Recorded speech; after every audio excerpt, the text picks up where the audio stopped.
जिन पुण्यात्माओं पर परमात्मा की विशेष रजा होती है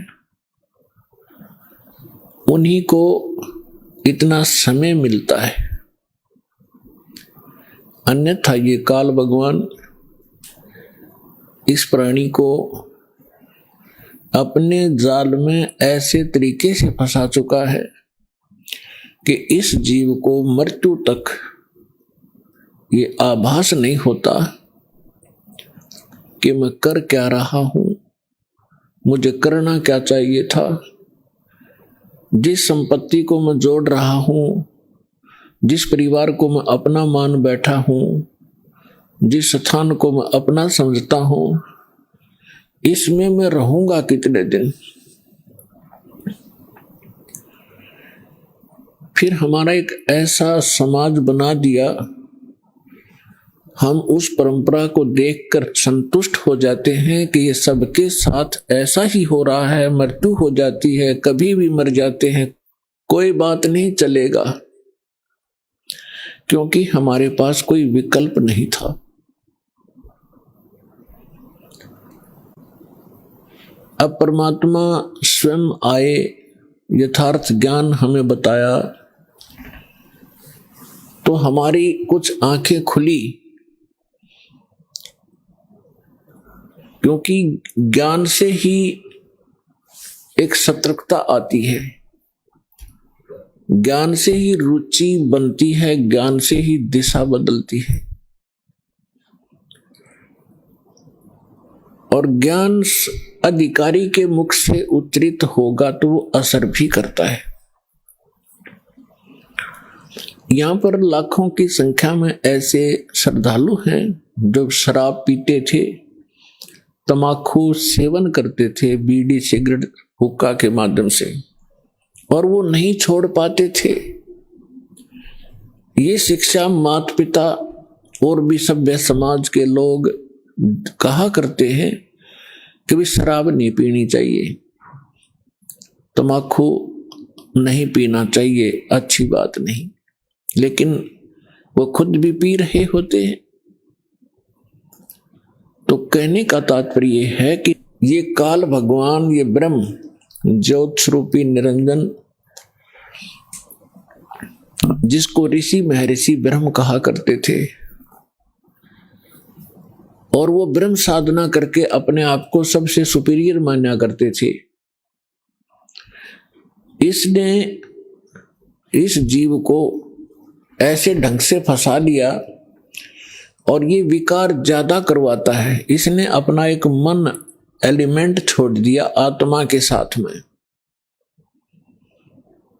आत्मा को आवश्यकता है परमात्मा की, परमात्मा की महिमा की, परमात्मा के गुणगान हो, इसको उसकी आवश्यकता है। और ये मन इसके ऊपर प्रधान बना दिया, इसको डरा धमका के रखता है, भयभीत रखता है और विकारों की तरफ घसीट ले जाता है। विचार करने की बात है, तमाकू कोई पीने की चीज है? तमाकू इस शरीर को कार्बन डाइऑक्साइड की बजाय ऑक्सीजन की आवश्यकता है, और ये इसमें कार्बन डाइऑक्साइड इसमें प्रवेश करवाता है हुक्का बीड़ी सिगरेट के माध्यम से, और जिसके कारण आत्मा मलिन होती है, मन में विकार पैदा होते हैं, स्वभाव ठीक नहीं रहता। और स्वभाव ठीक नहीं रहेगा तो हम एक दूसरे के साथ छोटी सी बात पर भिड़ पड़ेंगे, लड़ पड़ेंगे, लट्ठम लट्ठा, तमोगुण बन जाते हैं। फिर शराब कोई पीने की चीज है जिसको पी के बेसुध हो जावा इंसान, और मांस कोई खाने की वस्तु है। अब हम कितनी स्पीड से इन बुराइयों को ग्रहण कर रहे हैं। तो काल ये चाहता है कि ये आत्मा परमात्मा की है और ये हमारे साथ प्रतिशोध ले रहा है। इस नालायक ने गलती खुद करी और फिर गलती हमने करी कि हम इसके साथ आ गए, इसके ऊपर आसक्त होकर के। इसने वहां ऐसी गलती करी जो ऐसे सच्चे लोक में अलाउड नहीं। एक युवा लड़की के ऊपर बदनीयत की, और जिसका दंड इसको मिला कि वहां से निष्कासित किया गया। हम इसके साथ पहले ही चिपक चुके थे तो हम भी यहां फंस गए। तो इसने गलती स्वयं की और अक्षुब्ध भगवान से हो गया। हम उसके बच्चे परमात्मा के इसके साथ आ गए। इसने हमारी वो दुर्गति कर रखी है जिसमें आपकी या भांग उतर जाएगी या काल की भांग, जिसको तुम एक श्रेष्ठ काम समझ रहे हो, कोठी बनाना, बंगले बनाना, ब्याह शादी में बकवाद करना, गोटी लगाना। और ये ज्ञान जब आपके हृदय में समाएगा तो पता चलेगा आपको आप कैसा जीवन जी रहे हो। तो ये चाहता है कि जितने आप दुखी होगे परमात्मा उतना ही दुखी होता है। जिस माता पिता के बालक दुखी हो वो चैन से सो नहीं सकता, आहार भी नहीं कर सकता। और उस परमात्मा के आप बच्चे हो, इसने क्या हालत कर रखी आपकी। किसी का कैंसर होगी, किसी का टांग टूट गई, किसी का आंख फूट गई, किसी को कोड लगा है, कोई वैसे मानसिक परेशानियां। फिर बाकी बच्चे हैं बकवादों पर लगा दिए, घुट्टी डालो, फिल्म देख लो, मांस खा लो, मेरे कर्म बिगड़वाता आपके। और फिर इसने कहा है कि जैसे कोई कर्म करेगा मैं तो भगवान वैसा ही फल देता हूं। और इस मन एलिमेंट को छोड़ रखा है, सारी बकवाद करवाता है। और ये मन इतना पावरफुल है, ये समझ लो ये ज्योत निरंजन ही है। और ये ब्रह्मा विष्णु महेश के भी वश नहीं। तो जीव की औकात आपकी। तो जब हम समर्थ की शरण में आते हैं फिर इसका प्रभाव हमसे हट जाता है। और परमात्मा की भक्ति करने से आत्मा में शक्ति आती है। और फिर इस मन की वो बेमतलब की बकवादों को आत्मा रिजेक्ट कर देती है दृढ़ता के साथ। पहले ये दृढ़ता के साथ रिजेक्ट नहीं कर पाती क्योंकि इसको कोई सहारा नहीं मिलता। तो अब परमात्मा की भक्ति से आत्मा दृढ़ होती चली जाएगी, विकार छूटते चले जाएंगे और आपके अंदर एक विशेष विनम्रता और सद्भावना उत्पन्न होती चली जाएगी जो भक्त के लक्षण होते हैं। तो पुण्यात्माओं, सत्संग में वही पुण्यात्मा आती है जिनके बहुत ही जन्म जन्म के घने पुण्य आपके साथ है। इस काल भगवान ने ऐसी व्यवस्था कर रखी है, आजीवन मर जाता है 2 रोटी के लिए इस पेट के जोड़ जुगाड़ में, और 100 साल बर्बाद करके प्राणी चला जाता है, ये पूरा नहीं होता। और परमात्मा अगर हमारे साथ हो जाए, परमात्मा ही हमारे साथ हो गया तो फिर इस रोटी का रोड़ा नहीं रहेगा, ये 2 रोटी का झगड़ा या खत्म हो जाएगा आपका। और फिर 2 सुख हैं, शरीर में कष्ट है, आने वाले जो प्रारब्ध आपकी किस्मत के अंदर लिखे हुए जो आने हैं संकट, और वो भी टल जाएंगे। तो सौभाग्य आपका, आप सतलोक आश्रम बरवाला जिला हिसार हरियाणा में पहुंचे हो। ये कितने दयालु हैं भगवान आपके। ये वो परमात्मा है जिसमें ये सर्वगुण संपन्न है, विद्यमान है। तुमेव माता च पिता तुमेव बंधु च सखा तुमेव विद्या च द्रविणम तुमेव सर्व मम देव देव। ये वो परमात्मा है जिसमें ये सभी गुण विद्यमान हैं। यही हमारा माता पिता है। माता पिता का जो अपने बच्चों के प्रति जो भाव होता है, अपने बच्चों को कितना वो सुखी देखना चाहते हैं, तो वो गुण भी परमेश्वर में है। बंधु यानी भाई और सखा यानी मित्र भी यही सच्चा है। विद्या, धन, ये सब कुछ परमात्मा के अधीन है। और इस परमात्मा से संपर्क होने के बाद ये समस्या खत्म हो जाएगी। आपको बुद्धि भी देगा, आपको यहां गुजारे लायक या माया भी देगा। अपने आत्माओं, अध्यात्म ज्ञान से हम पूर्ण रूप से अपरिचित थे। हम लोक वेद दंत कथा सुन सुनकर उसी पर आसक्त हो गए थे, उसी ज्ञान को अंतिम मान लिया था। जो भी जिस धर्म मजहब या ग्रुप या पंथ में जुड़ा है, और उसका एक बहुत बड़ा दायरा होता है। हम उस दायरे में रहकर केवल वही विचार विमर्श करते रहते हैं, उन्हीं परंपराओं का निर्वाह करते रहते हैं, जिस कारण से हमें कोई ऑब्जेक्शन नहीं होता कि जो हम कर रहे हैं ये गलत भी होगा। और गलत और ठीक का ज्ञान सत्संग से होता है। सत्संग स्वयं परमात्मा ही कर सकते हैं। तीन लोक और भवन चतुर्दश कोई नहीं सत्संगी। तीन लोक और भवन चतुर्दश कोई नहीं सत्संगी। गरीबदास जी ने कहा है कि 14 लोकों में और इन 3 लोकों में कोई भी सत्संगी नहीं है। सत्संगी मीन जिसको यथार्थ अध्यात्म ज्ञान हो, सच्चा ज्ञान हो। एक परमात्मा कबीर जी को छोड़कर उसने जो ज्ञान दिया उसके अतिरिक्त कोई सत्संग ही नहीं है। तो पुण्यात्मा, जो व्यक्ति प्रथम बार ये सुनता है कि किसी को भी ज्ञान नहीं, तो उसके यह बात गले उतरा को नहीं। कारण क्या है कि हमने अज्ञान सुन रखा है, ज्ञान कभी सुना ही नहीं। आपको बहुत बार सिद्ध किया है कि देवी पुराण के अंदर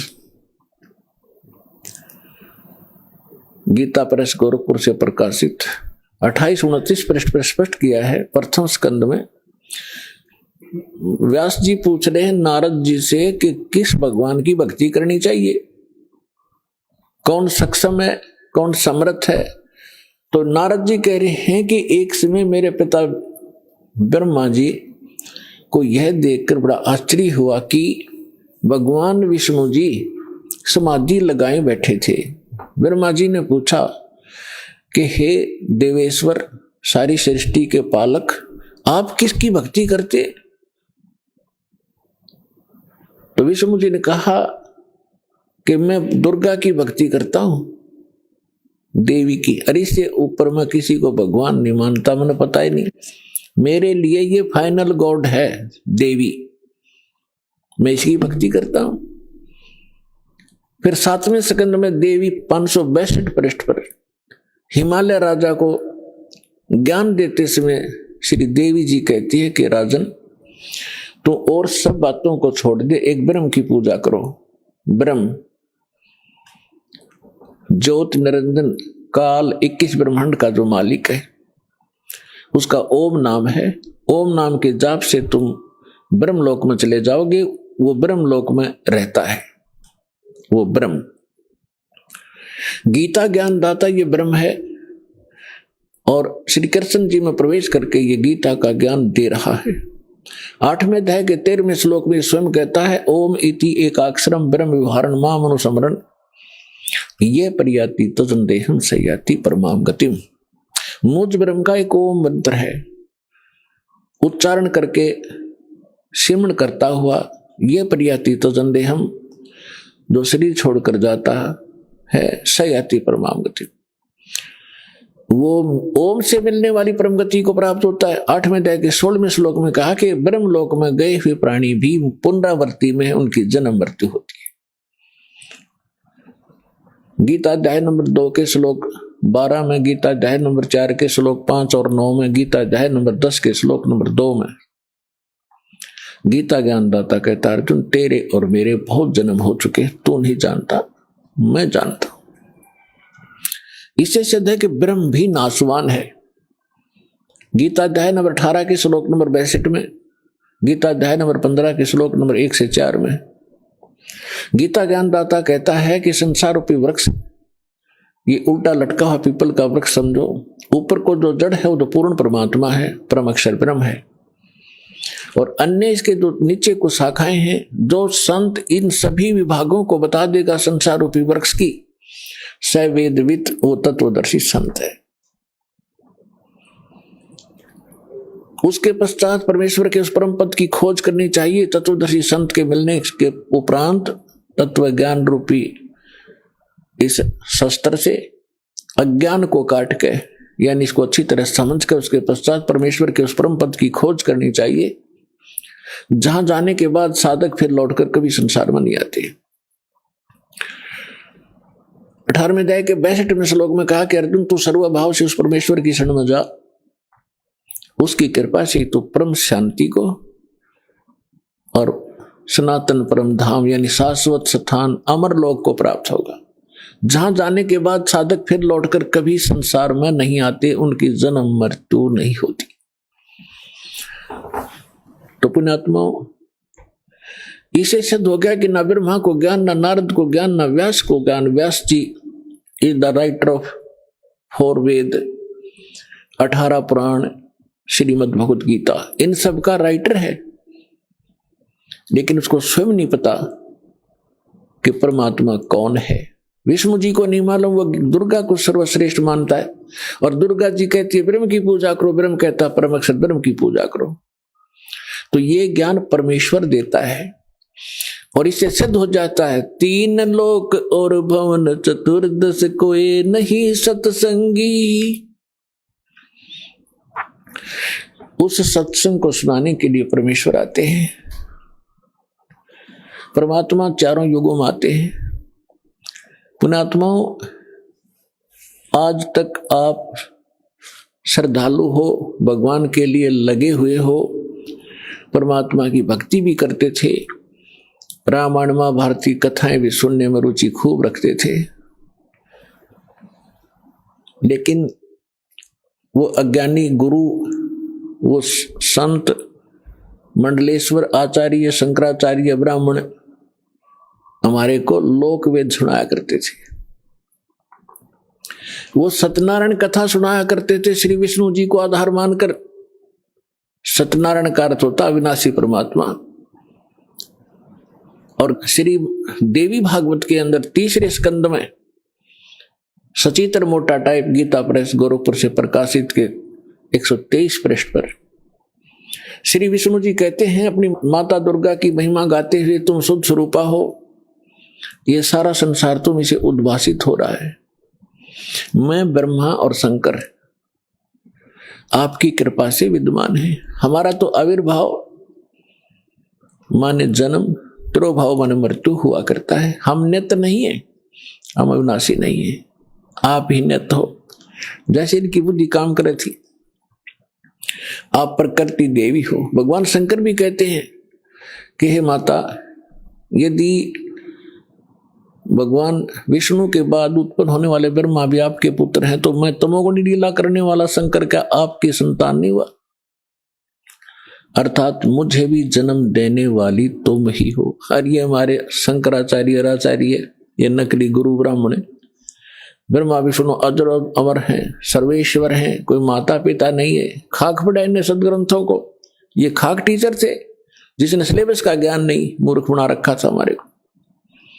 इस अज्ञान को हटाने के लिए स्वयं परमेश्वर आते हैं। 4 युग में मेरे संत पुकारे, को के कहा हम हेल रे, हीरे माणक मोती बरसे, ये जग चुगता ढेल रे।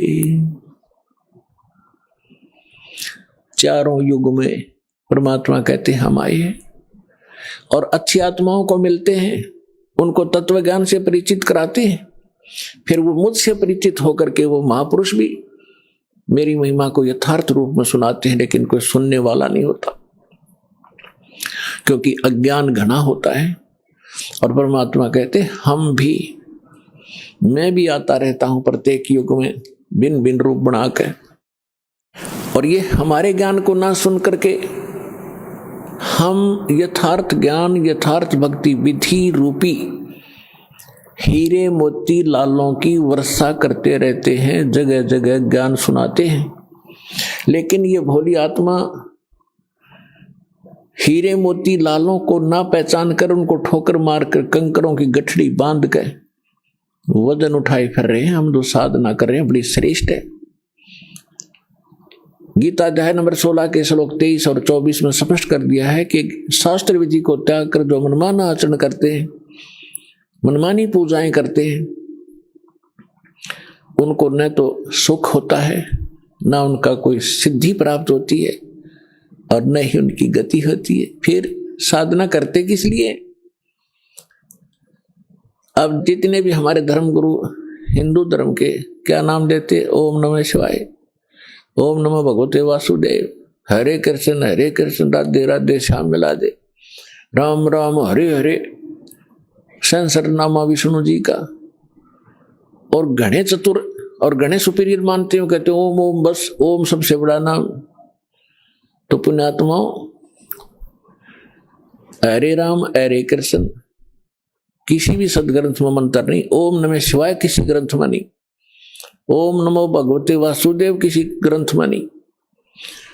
जो शास्त्र अनुकूल साधना है वो परमेश्वर ने स्वयं आकर बताई है और अपनी उन प्यारी आत्माओं को बताई है, और उनको थोड़ी हिदायत दे दी थी कि जब तक इस कलयुग के अंदर ये बिजली पीढ़ी का समय नहीं आवे, इसको डिस्क्लोज ना करना, लिख देना। लिख रखी सभी महापुरुषों ने अपने अमृतवाणी में एफिडेविट लिख रखे हैं कि हम ये जाप करा करते, ये मंत्र श्रेष्ठ है, इसी से मोक्ष संभव है।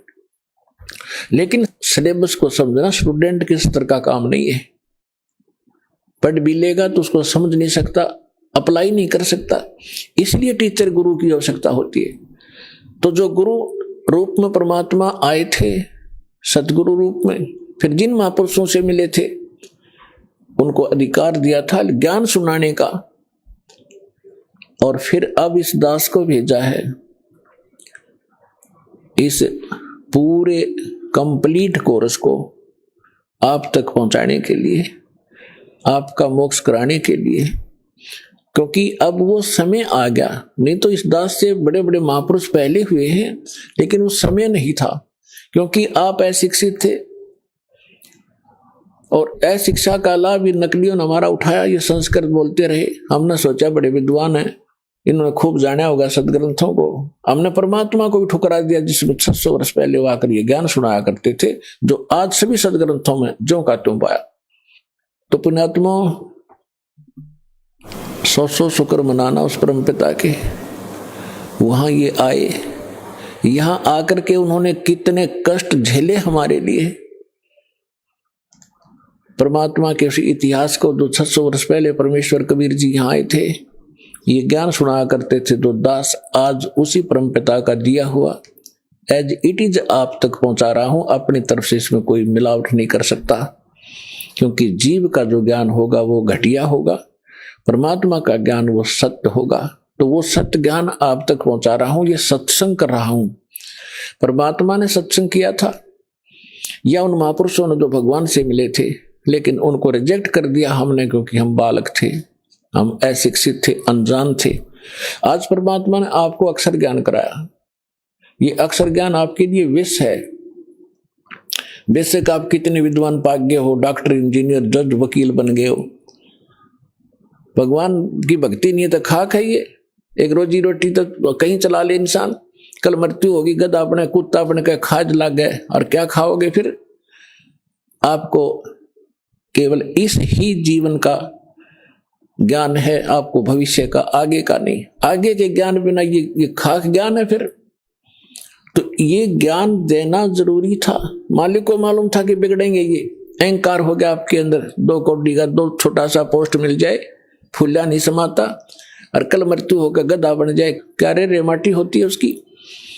तो परम, और पहले आप देखो पिछले इतिहास उठा के, हमारे पूर्वजों के कितने विनम्र थे, कितनी दया थी उनके अंदर, कितने नेक विचार थे, और आज हम किस स्तर पर पहुंच चुके, इस विद्या की देन है। लेकिन मालिक को मालूम था कि मेरा ज्ञान ऐसा है, इनको फिर सेट कर देगा, लेकिन शिक्षा प्राप्त हुए बिना ये मुझे समझ नहीं सकते, इनका कभी कल्याण नहीं हो सकता। इसलिए आपको ये अक्षर ज्ञानदाता ने अनिवार्य समझा, तभी इस आग को आपके निकट नहीं आने दिया। 4 युग चले गए, अब इसका हम फायदा उठाएंगे। अब हम बकवादों में चल पड़े, टीवी देखते हैं, बेहुदे ढंग के कपड़े पहनते बहन बेटियां भी, और इसको बड़ा विकास मानते हो, अच्छे घरों की लड़कियां हैं, ये खाक है। ऐसे कार्टून बनकर निकलती हैं घर से, लड़के भी लड़कियां भी। तो इस विद्या की देन है ये। अब इस ज्ञान से हमें पता चलेगा, लज्जा आया करेगी हमें ऐसे ऐसे बकवाद करने में। और हम भगवान भजेंगे और अपना कल्याण करवाएंगे। सतगुरु आए दया करी, ऐसे दीन दयाले, बंदी छोड़ वृत्तास कहा, जठरगनी प्रतिपाल। सतगुरु आए दया करी, ऐसे दीन दयाल। होय होय, हम किसी भयंकर गलती करके आए सतलोक में, बड़ी थाली का ठोकर मार के आए हम, और आज हम एक टुकड़े के लिए कोई देश जाता है, कोई परदेश जाता है। उसके लिए गरीबदास साहिब जी कहते हैं, उत्तर दक्षिण पूर्व पश्चिम फिरदा दाने दाने नो, सर्व कला सतगुरु साहिब की, हरि आए हरियाणे नो।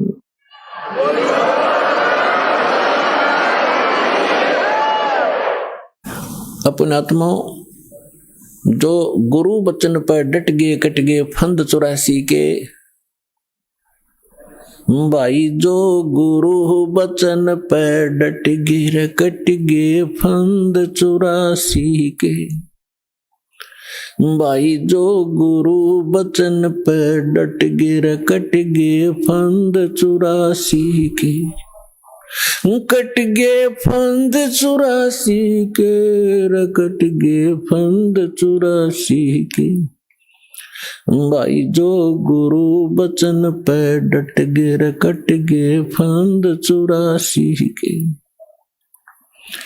वस्तु मिली ठोड़ की ठोड़ मिट गई, मन पापी की दौड़। वस्तु मिली ठोर की ठोड़ मिट गई, मन पापी की दौड़। ये भरम मिटे मथुरा काशी के, भरम मिटे मथुरा काशी के, भाई जो गुरु बचन पे डट गए कट गए फंद 84 के। पुणात्मा, गुरु का वचन पालन करना इस भक्ति मार्ग में अति अनिवार्य है। और गुरु केवल वही ज्ञान और वही आदेश देता है जो आपके हित में होते हैं। एक भक्त कह रहा था जी, उसने कभी प्रश्न किया होगा, दास को तो इतना ध्यान नहीं रहता क्योंकि लाखों की संख्या में एक महीने में भक्त मिलते हैं। 5 वर्ष पहले उसने दीक्षा ली थी 2008 में। वो कह रहा था जी मैं अमेरिका जाने की तैयारी कर रहा हूं। तो उसने अभी बताया, कहने लगे जी आप ये बोले कि भाई आड़े यही अमेरिका बना दूंगा जब तू विश्वास करेगा। तो वो आज बता रहा था जी मुझे ऐसे दया कर दी दाता ने, समय पर टूक नहीं था, कर्जा सिर पर बहुत गना था, आज सारा सुख दे दिया और यहीं पर बढ़िया काम चला दिया। तो पुण्यात्माओं, गरीबदास साहिब जी कहते हैं, पूर्व पश्चिम उत्तर दक्षिण तो फिरदा दाने दाने नु, और सर्व कला सतगुरु साहिब की, हरि आए हरियाणे नु। मालिक ने पहचान कर धक्के खाते फिरते हो तुम, लगो एक बार भक्ति पर, सारे सुख दे और मोक्ष भी देगा आपको।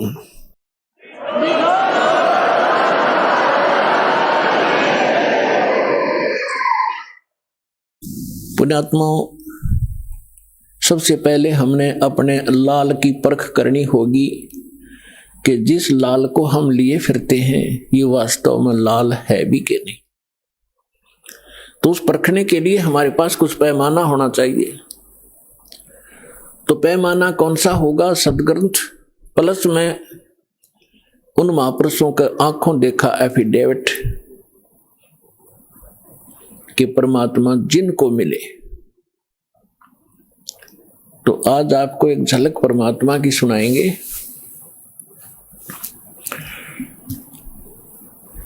परमेश्वर कबीर जी के प्रगट के विषय में बहुत सी भ्रांतियां समाज में इन नकलियों ने फैला रखी है। क्या फैला रखी है कि कबीर साहब किसी विधवा ब्राह्मणी के घर कोख से जन्म हुआ था, वो शर्म के मारे बाहर डाल आई। ये बकवाद है और उन दुष्ट लोगों की बनाई हुई कहानियां हैं जो भगवान से हमें दूर रखना चाहते थे, लेकिन वास्तविकता इसके बिल्कुल विपरीत है। परमात्मा स्वयं कहते हैं, अवधू अवगत से चला आए, मेरा कोई भेद मर्म ना पाया। ना मेरा जन्म न गर्भ बसेरा, बालक बन दिखलाया। काशी नगर जल कमल पडेरा, तहां जुलाहे न पाया। मात पिता मेरे कछु नहीं, ना मेरे घर दासी। जुल्हे का सुत आने कहाया, जगत करे मेरी हासी। स्वयं परमात्मा ने आके बताया कि मेरे कोई माता पिता नहीं थे और किसी कारण से मैं प्रत्येक युग में अपने बच्चों को संभालने के लिए ये लीला किया करता हूं। परमात्मा प्रत्येक युग में ऐसी ही लीला करते हैं। कमल के फूल पर आकर शिशु रूप धारण करते हैं। एक सतिथि इनकी ऐसी है यहाँ आने की, और वैसे जब चाहे कभी भी एक साधु रूप में, अन्य रूप में कभी प्रकट होकर के अच्छी आत्माओं को मिलते हैं, उनको ज्ञान देते हैं। तो जब परमात्मा कलयुग में आए सन 1398, संवत 1455 ज्येष्ठ उत्तरते की पूर्णमासी, ज्येष्ठ सुधी पूर्णमासी को ब्रह्म मुहूर्त में, ब्रह्म मुहूर्त होता है सूर्य उदय होने से 1.5 घंटा पूर्व, सतलोक से आए मालिक और एक शिशु रूप धारण करके और नीचे को गति की। उस समय बनारस के अंदर, काशी के अंदर एक रामानंद नाम के बहुत बड़े विद्वान प्रसिद्ध थे। उनके विषय में माना जाता था कि इन्होंने चारों वेदों को, 18 पुराणों को, श्रीमद् भगवत गीता को ठीक ढंग से जाना है, जिस कारण से वो प्रचार किया करते थे। और उन्होंने 1400 ऋषि शिष्य बना रखे थे, जो उनके द्वारा बताए गए ज्ञान को आगे जनता में प्रचार किया करते थे। स्वामी रामानंद जी एक ब्राह्मण के अतिरिक्त अन्य किसी जाति मजहब वाले को अपना शिष्य नहीं बनाते थे। अन्य को वो एक हेय समझते थे, अपने से घटिया मानते थे। अब उन्होंने 1400 ऋषि पंडित शिष्य बना रखे थे। उनमें से एक अष्टानंद नाम के ऋषि थे, और वो प्रतिदिन एक लहर तारा नामक तालाब था, आज भी है, लेकिन अब तो वो सिर्फ एक यादगार रूप में ही रहा है। और उस लहर तारा तालाब, उसका नाम कैसे पड़ा? गंगा दरिया का जल वर्षा के दिनों में जब फुल स्विंग पर चलती है तो गौ घाटों के ऊपर से वो ओवरफ्लो होकर लहरों के द्वारा उछल उछल कर एक बहुत बड़ी झील में समा जाता था, भर जाता था। उसको लहर तारा नामक तालाब कहने लगे। और उसका फिर सारा वर्ष बहुत सुंदर स्वच्छ जल रहता था, क्योंकि गंगा के जल में एक विशेषता है कि ये खराब नहीं होता, क्योंकि ये जल सतलोक से आया है। परमात्मा ने एक सैंपल भेज रखा कि हमारे लोक में ऐसे पदार्थ है, ना दूध कभी खराब होते, दरिया बहती है, ना दही और मक्खन खराब होते। वहां का ऐसा मटेरियल है। ये एक सैंपल है आपके लिए, ये विश्वास करने के लिए कि वहां ऐसे पदार्थ, जब ऐसे लोक में और ये जल खराब नहीं होता, वहां तो लोक ही एक विशेष है। तो समझदार को संकेत पर्याप्त है।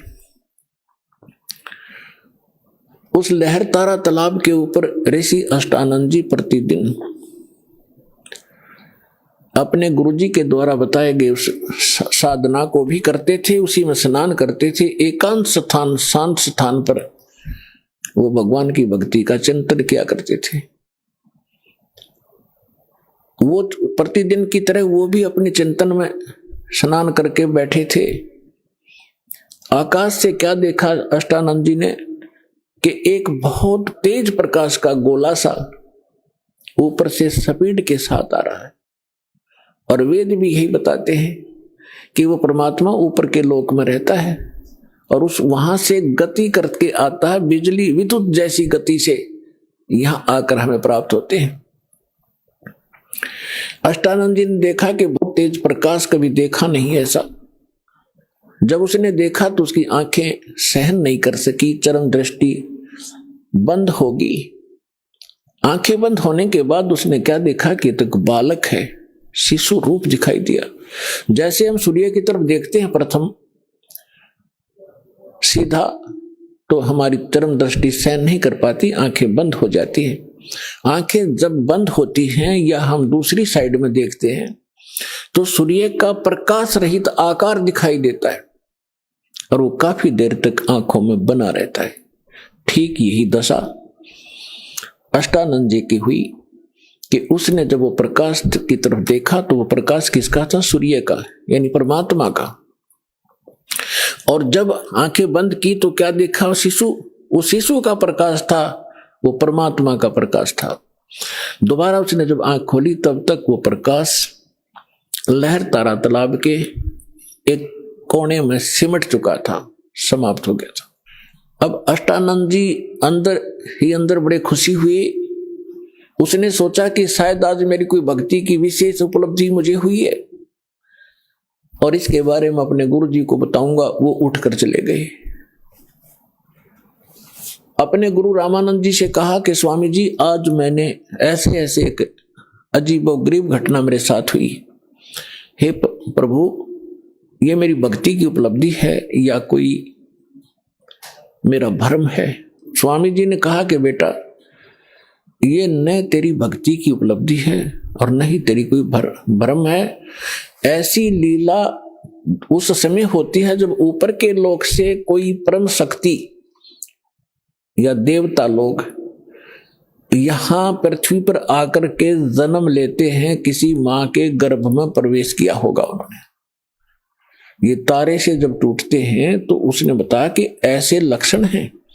और वो कुछ दिनों में यहां इस काशी बनारस में किसी मां से जन्म लेकर के वो दिव्य शक्ति अपना कोई कार्य करने के लिए ऊपर के लोगों से आते हैं। अब जितना स्वामी जी ने ज्ञान था अपने शिष्य का समाधान किया, शिष्य संतुष्ट हुआ। अब इन ऋषि महर्षियों ने वही भगवान देखे हैं जो मां से ही जन्म लेते रहे। श्री राम, श्री कृष्ण और बाकी 18, 25 जो 8, 9 जो बताते हैं, ये ऐसे आते हैं। लेकिन ये भगवान वो है जो कभी मां से जन्म नहीं लेता, सबके जन्मदाता है, सबके विधाता है। उधर से नीरू और नीमा नाम के 2 पति पत्नी थे मुसलमान। वो उसी जीवन में ब्राह्मण भी थे। उसी जन्म में वो ब्राह्मण थे। गौरी शंकर पुरुष का नाम था, सरस्वती उसकी पत्नी का नाम था। गौरी शंकर भगवान शंकर के बहुत ज्यादा उपासक थे और नेक आत्मा ब्राह्मण थे।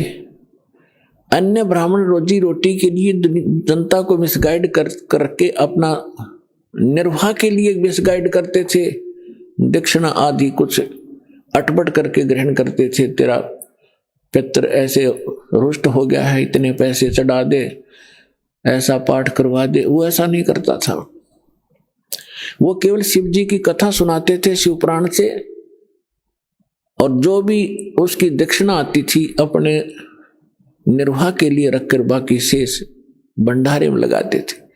तो उनके अनुयायी बहुत अच्छे तरह परिचित थे कि बिल्कुल निष्पक्ष कथाएं करते हैं, निस्वार्थ कथाएं करते हैं, जिस कारण से उनकी काफी प्रसिद्धि काशी में हो रही थी। और अन्य जो नकली ब्राह्मण थे रोजी रोटी वाले, वो उससे घनी ईर्ष्या करते थे कि ज्यादा लोग इनको पसंद करने लगे, हमसे दूर होते जा रहे हैं।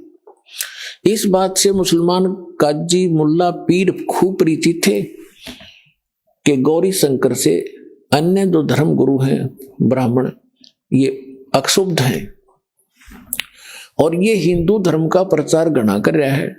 इसलिए उन्होंने बाई फोर्स गौरी शंकर सरस्वती को मुसलमान बना दिया। मुसलमान कैसे बना दिया? अपना जूठा पानी करके गली में खड़ा होकर और उनके ऊपर फेंक दिया, उनके कपड़े में फेंक दिया और उनके मुंह में डाल दिया। तो अन्य जो ब्राह्मण थे वो तो इसी दाव में थे। किसी दिन यूं फंसे, सबने मुनादी करा दी, गौरी शंकर मुसलमान बन गया है, उसको जाति से डाल दिया है, उसका गंगा में स्नान करना बंद कर दिया है। अब सारे हिंदू उनसे बाइकाट कर गए, तो वो विवश हुआ। उनका नाम रख दिया नूर अली गौरी शंकर का, और नियामत रख दिया उसकी पत्नी नीमा का, नियामत। तो इस प्रकार फिर अपभ्रंश करके उनको नीरू और नीमा कहने लगे। अब पहले उनकी रोजी रोटी चलती थी कथा की दक्षिणा से, अब दक्षिणा मिलनी बंद होगी, रोजगार की समस्या हुई।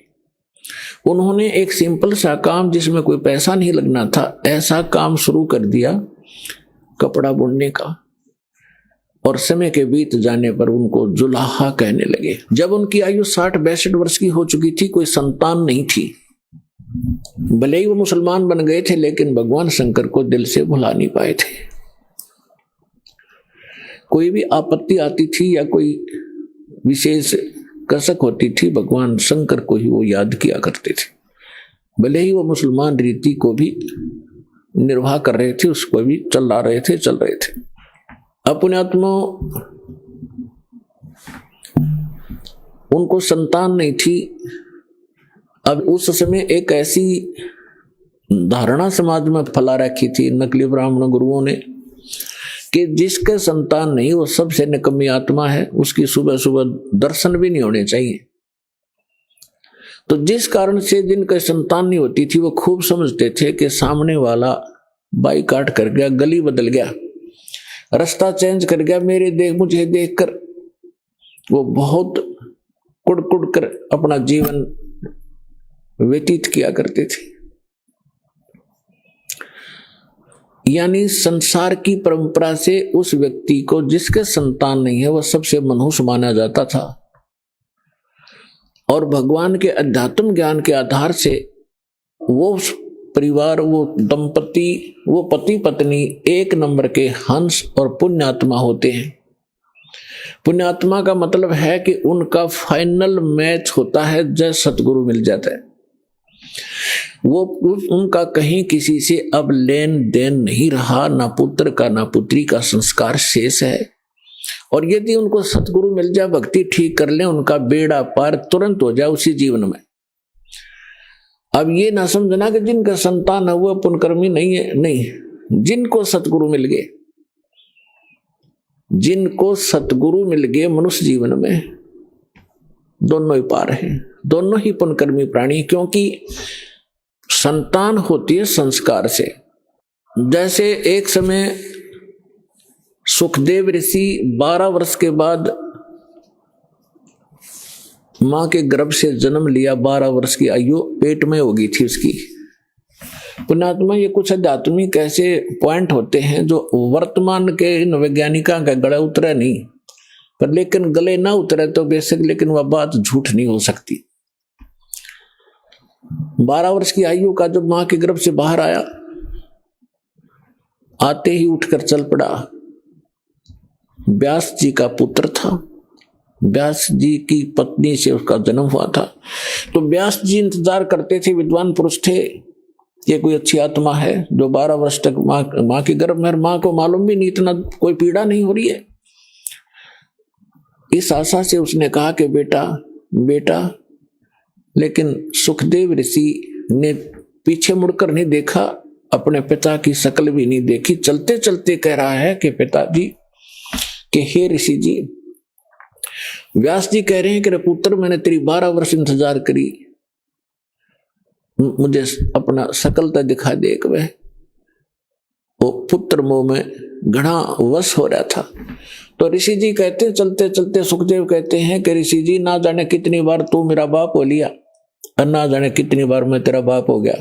ये बहुत बूढ़ी बीमारी है, इबका मैं अपना पीछा छुटवाऊंगा और मैं ना देखूं तेरी और कहीं मेरी ममता तेरे में फंस ना जाए।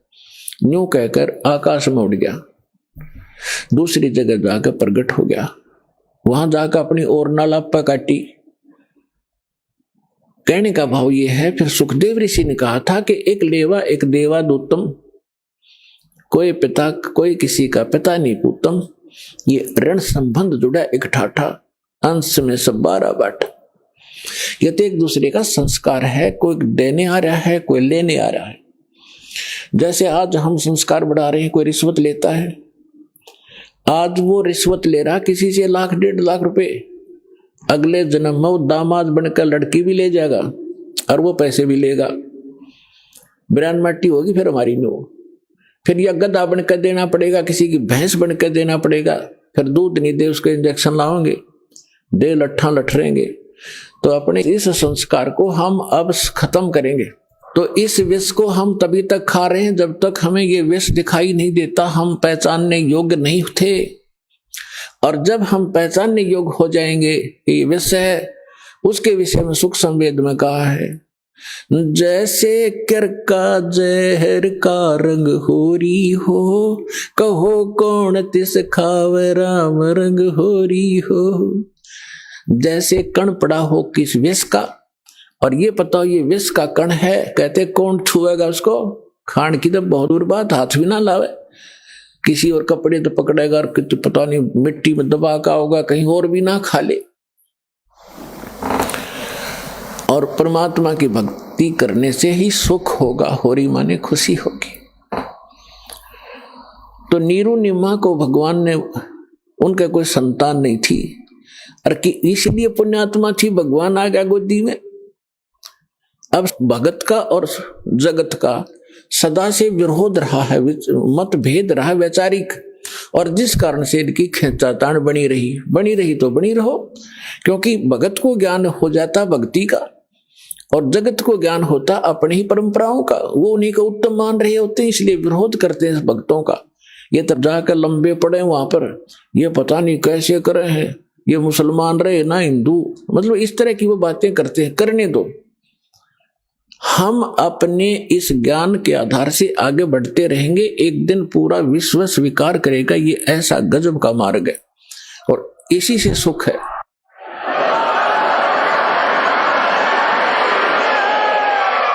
पुण्यात्माओं, ये भक्ति युग आ गया। अभी तक हमने बतेरी बकवाद कर ली। एक बार दास गोवा के अंदर गया हुआ था। गोवा एक स्टेट है समुद्र के किनारे, वहां दूसरे देश को हम विकसित देश मानते हैं,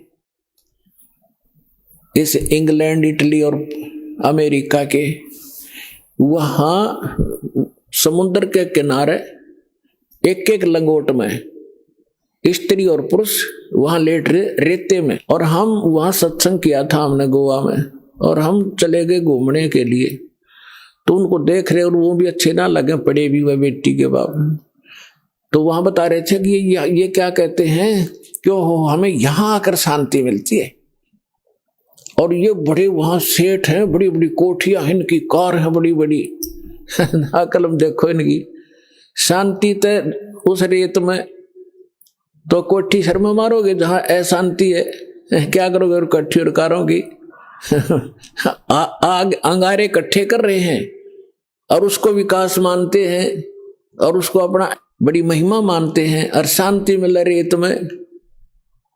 तो आज से 50 वर्ष पीछे झांको, आपके दादे परदादे कैसे रहा करते थे, उस रेत में रहा करते थे, झोंपड़ियों में रहा करते थे, और कितना शांत जीवन जीते थे, कितना उनके चेहरे पर शांति और कितनी खुशी रहती थी। अंत में आपने उड़े टेकना पड़ेगा। यूं तो एक बबुड़िया सा उठ रहा थोड़े दिन का, और 2 वर्ष वर्षा ना हो, ये विज्ञान धरी की दराई रह जाएगी। ये कंप्यूटर पड़े पड़े जरेंगे सारे, और ये जहाज इनमें कोई बैठनिया नहीं पाएगा। भगवान को प्रसन्न करना पड़ेगा इस संसार के अंदर, कुछ दिन सुख से जीना चाहते हो।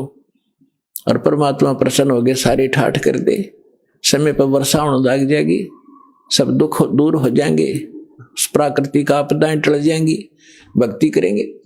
ये भक्ति युग है, और भगत के लिए बकवाद नहीं चलेंगी। बकवाद करके भक्ति नहीं हो सकती। तो इन सब बकवादों को त्यागना होगा और भक्ति की राह पर हमने लगना होगा, तभी हम मोक्ष प्राप्त करेंगे। नहीं तो बहुत बुरा भयंकर समय आ जाएगा आने वाले समय। अब हम आते हैं अपने प्रसंग पे कि नीरू नीमा 62 वर्ष के हो गए थे, संतान नहीं थी। अब समाज की दृष्टि से तो बहुत मनहूस थे, लेकिन अध्यात्म मार्ग से वो 1 नंबर की आत्मा थी। उसका प्रमाण भी आपके समक्ष है।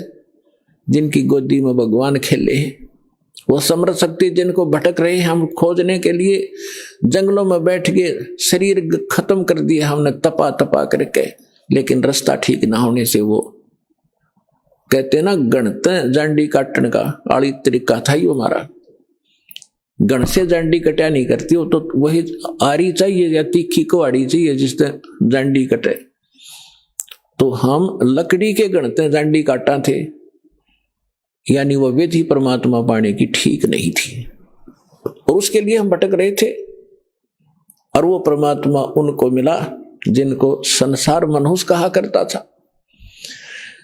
अब समय जैसे तैसे वो व्यतीत कर लेते हैं स्वयं, तो जिनका संतान नहीं, लेकिन ये संसारिक व्यक्ति अपनी सोच से जब भी उनसे मिलते हैं कोई ना कोई इंजेक्शन लगा ही देते हैं कि एक संतान तो चाहिए थी, एक बालक तो चाहिए था घर में।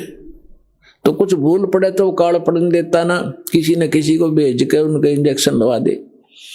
उससे पहले दिन उस नीमा का कोई रिलेटिव, कोई बहन आई थी, और उसने भी सारी रात यह चर्चा रखी, ये भगवान देखिए बालका बिना तो घर सुनना सुनना लगे है, बच्चों बिना बता के जीवन है। अब उस माई का फिर वो इंजेक्शन लाएगी, वह चली गई, सारी रात रोई। सुबह वो क्या करते थे, नीरू और नीमा का गंगा में स्नान कराना बंद कर दिया था, क्योंकि मुसलमानों को हिंदू गंगा घाट पर पड़ने नहीं देते थे। तो वो वहां स्नान ना करके लहर तारा तालाब में उसी गंगा के जल में प्रतिदिन स्नान करने जाया करते थे। उस दिन भी वो जा रही थी। नीमा रो रही थी क्योंकि इंजेक्शन ताजे ताजे लगे थे, और रो रही बुरी तरह आंसू डाल रही थी कि हे भगवान शंकर, आपके घर में क्या बच्चों की कमी होगी भगवान। अपनी दासी को एक खिलौना दे देते, जग में मेरा भी गुजारा हो जाता, मुंह ऊपर न उठा कर मैं भी चल सकती। यूं कह के बहुत बुरी तरह रो रही थी। नीरू ने कहा, नीमा यदि हमारे भाग्य में होता तो भगवान पहले ही दे देता। आप रो मत, रो रो के आंखें और खराब कर लेगी। बुढ़ापे में कोई हाथ पकड़ने वाला नहीं है, और आंखें तेरी रो रो कर नष्ट हो जाएंगी। तो मेरी बात मान, तो रो मत, सब्र कर। तो जैसे तैसे वो अपने बतलाते हुए नहर तारा तालाब पर पहुंच गए। अष्टानंद वहां से जा चुका था। पहले नीमा ने स्नान किया, स्नान करके उस तालाब से बाहर आ गई। फिर नीरू स्नान करने के लिए प्रवेश किया नीरू ने। अब नीमा ने फिर जो वस्त्र बांध कर वो स्नान क्रिया किया था उसको धोने के लिए पुनः किनारे पर गई। पति नहा रहा था। से जून का महीना, गर्मी का मौसम था। तो नीमा ने क्या देखा कि एक कमल के फूल पर कोई वस्तु हिल रही है, पैर हिला रही। परमात्मा बालक शिशु रूप धारण करके और कमल के फूल पर विराजमान हुए और एक पैर को हिला रहे थे, एक पैर को हाथ में पकड़े हुए थे। नीमा ने सोचा, आइडिया सा लगाया कि कहीं सर्प ना हो। फिर ध्यान से देखा कि सर्प नहीं, ये तो बालक है।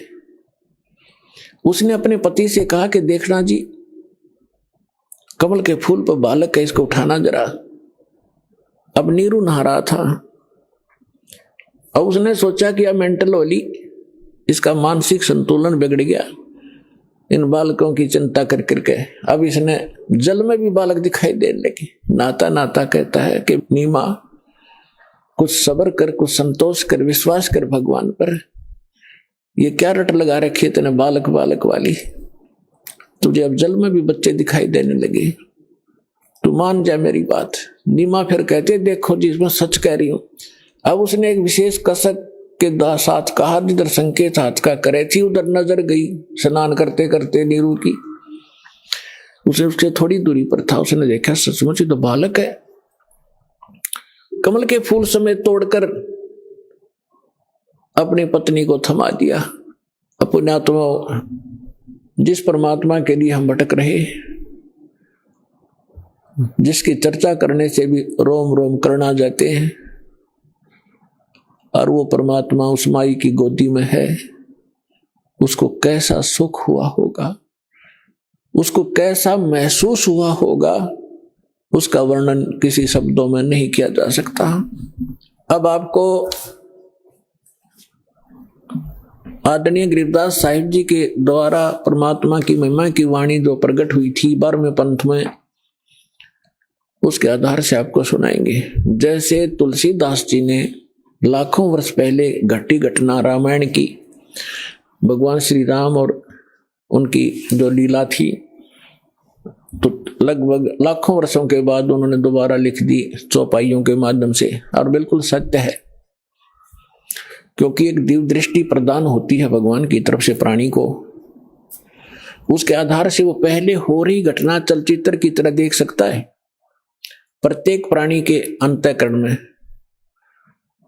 ये सब के अंदर डिपॉजिट है जितनी भी घटना घट रही है इस ब्रह्मांड के अंदर, लेकिन वही देख सकता है जिसका इंटरनेट कनेक्शन फिट हो जाए और चले, वही देख सकता है। दिव्य दृष्टि की भी क्षमता होती है। जैसे एक दूरदर्शी होती है 1 किलोमीटर तक देख सकती है, और एक दूरदर्शी होती है ऊपर के ग्रहों तक को देख लेती है। तो इसी प्रकार जो तुलसीदास जी की दिव्य दृष्टि यानी दूरदर्शी थी, दूरबीन थी, वो थोड़ी क्षमता की थी। आदरणीय गरीबदास साहिब जी को परमात्मा पूर्ण ब्रह्म मिले थे, उनको जो दिव्य दृष्टि दी थी वो फुल रेंज की थी। उसने बहुत आगे और पहले की और भविष्य की सब जानकारी गरीबदास साहिब जी ने दी। और 600 वर्ष पहले परमात्मा जो आए थे, जो उनकी वार्ता हुई थी, वो अपनी लैंग्वेज में यथार्थ घटना चित्रार्थ की, वो सुनिएगा। 84 बंधन कटे कीनी कल्प कबीरे, भवन 14 लोक सब ये टूटे जम जंजीरे, अनंत कोट ब्रह्मांड में बंदी छोड़ कहाए, सो तो एक कबीरे हैं जननी जने नवाए। परमात्मा स्वयं भी कहा मालिक ना करके, मात पिता मेरे कछु नाही, ना मेरे घर दासी, दुल्हे का सुत आण कहाया, जगत करे मेरी हासी। ना मेरा जन्म ना गर्भ बसेरा, मन बालक बन दिखलाया, काशी नगर जल कमल के ऊपर, तहां जुलाहे न पाया। और यही परमात्मा से परिचित वो पुण्यात्मा गरीबदास साहिब जी बता रहे हैं, अनंत कोट ब्रह्मांड में बंदी छोड़ कहाए, सो तो एक कबीर है जननी जने नवाए। गरीबदास जी कहते हैं ये बंदी छोड़ है। यजुर्वेद अध्याय नंबर 5 के और मंत्र नंबर 32 में लिखा है, कबीर अंगारी असी बंभारी असी, रत धामा असी।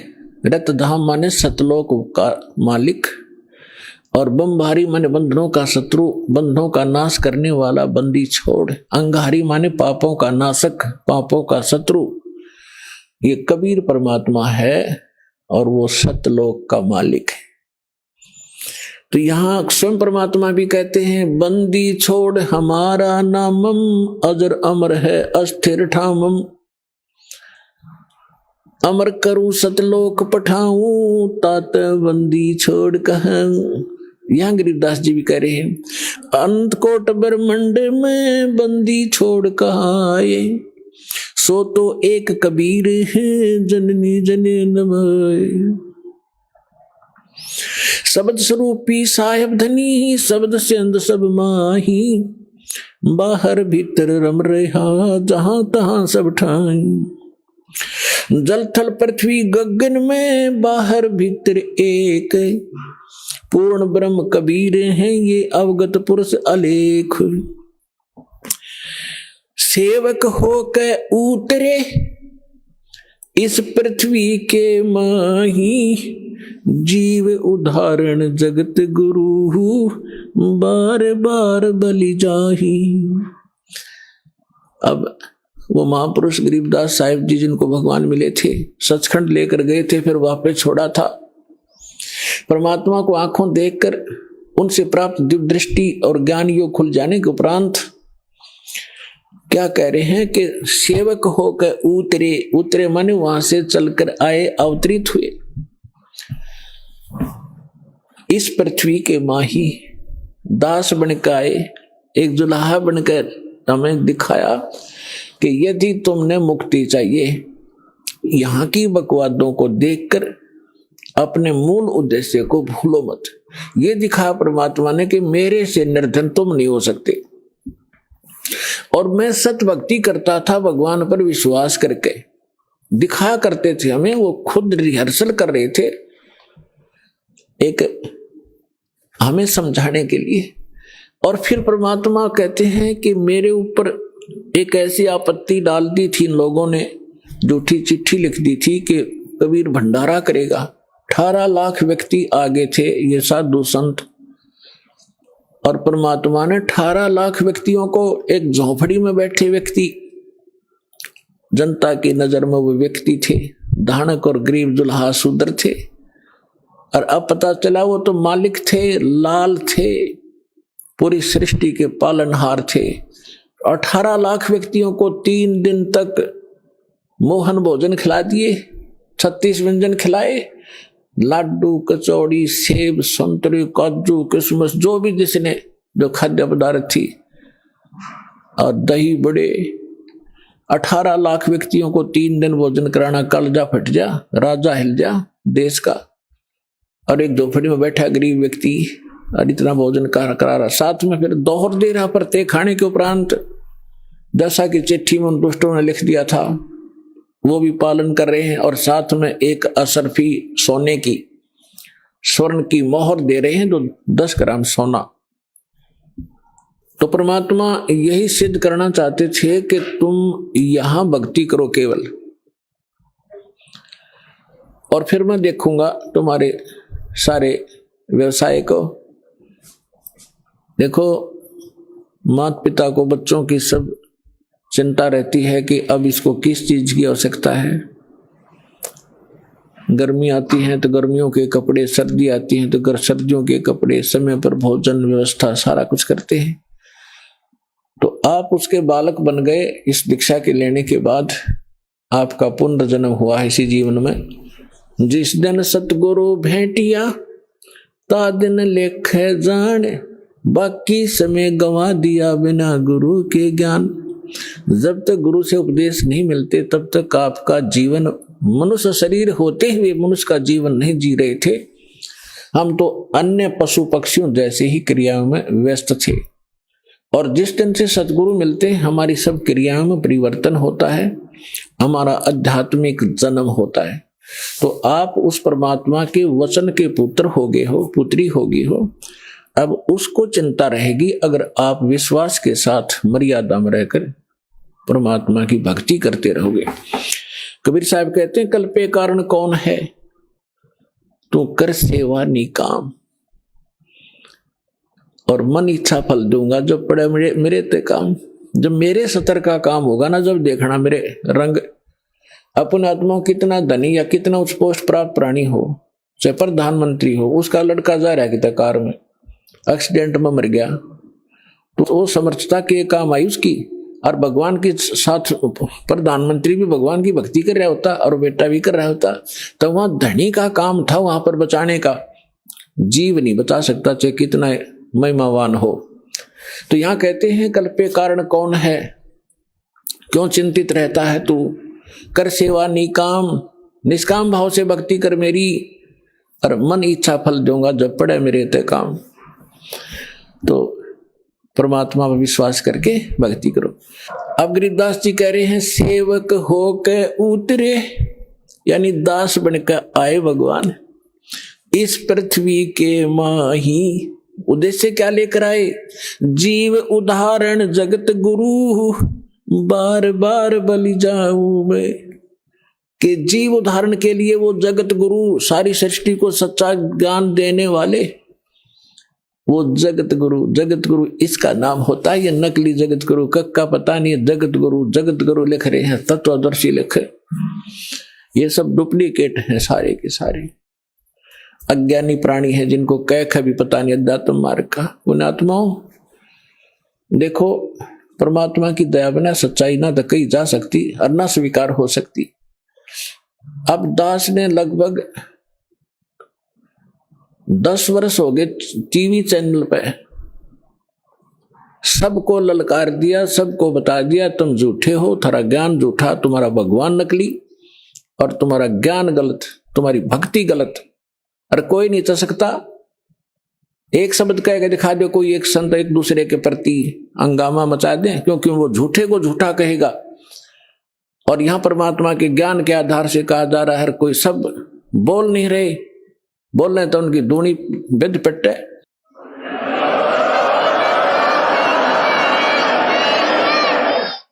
तो ये परमात्मा की दया है बच्चों, आप तक यो ज्ञान पहुंच पाया। ये दास जाने या भगवान जाने या मेरे साथ उस समय से लग रहे ये आपके भाई बहन इस संघर्ष से वो परिचित हैं, कैसे संघर्ष करके आप तक इस सत्र में पहुंचे। जेल तक भेज दिया झूठे केस बना के इन लोग नकली लोगों ने।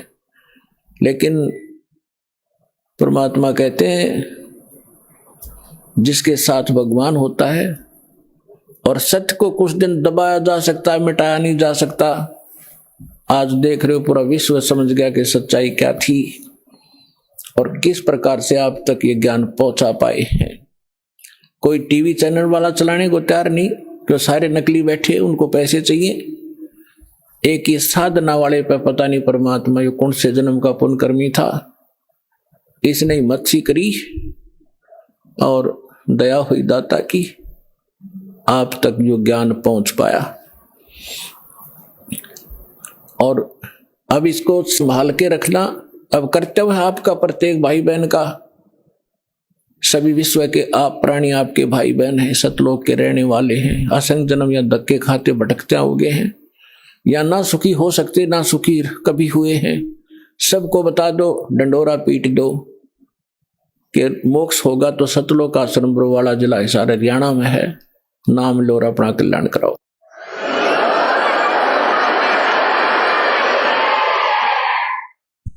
तो पुण्यात्माओं, आपका सौभाग्य है, आपको ये अनमोल वचन अनमोल ज्ञान सुनने जोगा बनाया। पहले तो भगवान ने आपको विद्वान बनाया, शिक्षित किया, और दास को इसका जानकार बनाया। आज आपके रूबरू ऐसा बना दूंगा जैसे पहली का कहता हुआ, अगर वेद गीता और पुराणों को आप याद रखोगे। बोलो सतगुरुदेव।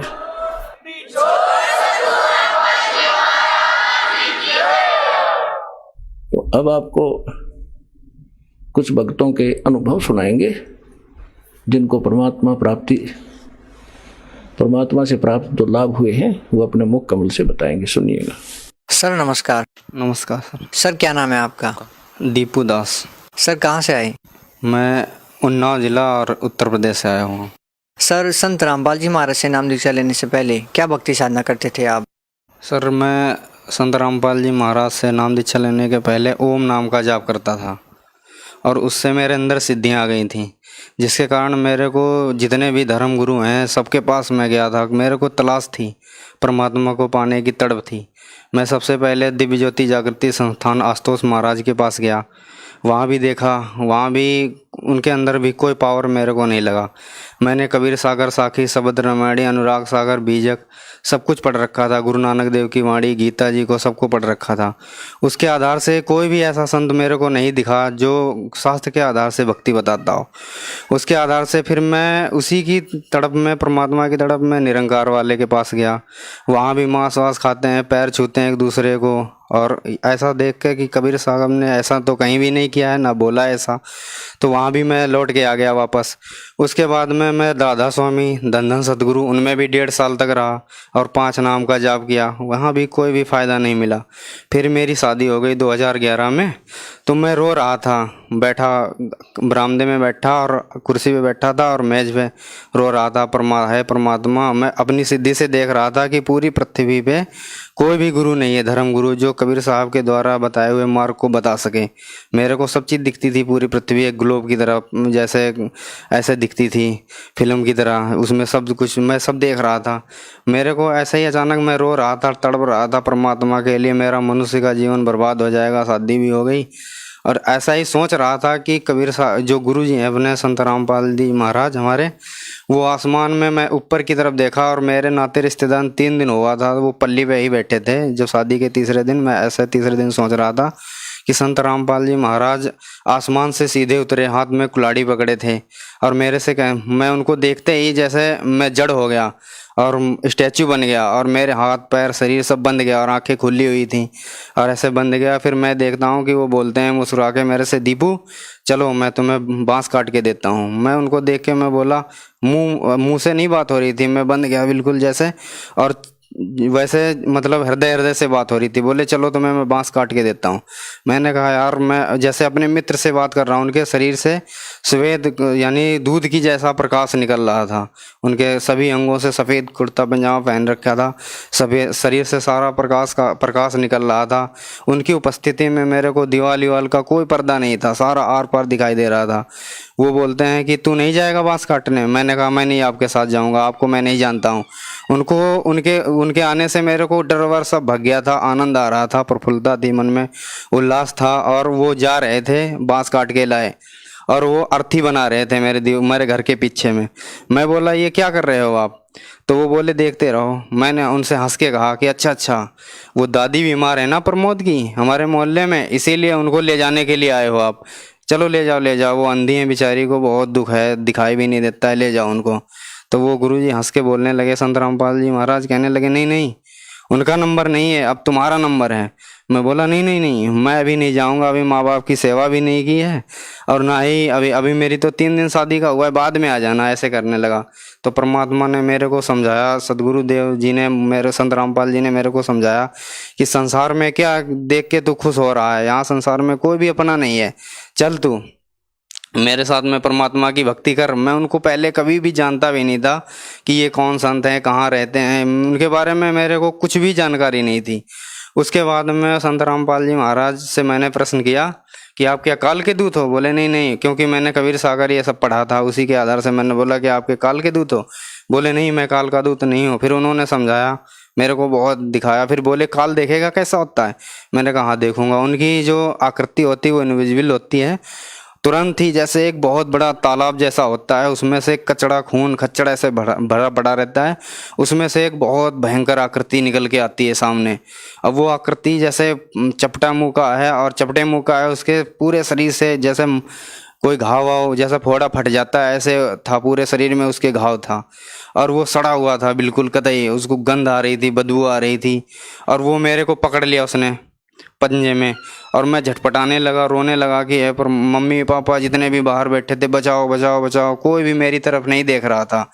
उसके बाद मैं उनसे जब कह लिया कि नहीं बचा रहे हैं, मैं आंसुओं की धार थी, कोई भी मेरी तरफ देख नहीं रहा था, और मेरे को दबा रहा था, वो हड्डियां चटक रही थी, आंसुओं की धार बंधी हुई थी। तभी मैंने कहा, जितने भी भाई हमारे, बुआ मामा फुप्पा लगते थे, सबसे कह लिया, मगर किसी ने मेरी तरफ ध्यान नहीं दिया। तभी तक मैंने देखा कि वो जिससे मैं कह रहा हूँ बचाओ, पूरे गांव वालों को, उसका इतना बड़ा पंजा है, उसमें सबको पकड़ रखा है खाने के लिए। तब मेरे को परमात्मा, मैंने साखियाँ सब पढ़ी थी, तब मेरे को वो श्लोक याद आ गया कि कबीर साहब कहते हैं कि झूठे सुख को सुख कह मान रहा मन मोद, जगत चबेना काल का कुछ मुख में कुछ गोद। उसके बाद में फिर मेरे अंदर एक दिन ऐसा ही और हुआ कि एक बार एक कबीर साहब के रूप में एक बहुत बड़ा सा यानी देव कोई आया फरिश्ता, उसको मैं ऐसे ही कहूँगा फरिश्ता क्योंकि कबीर साहब ही थे वो।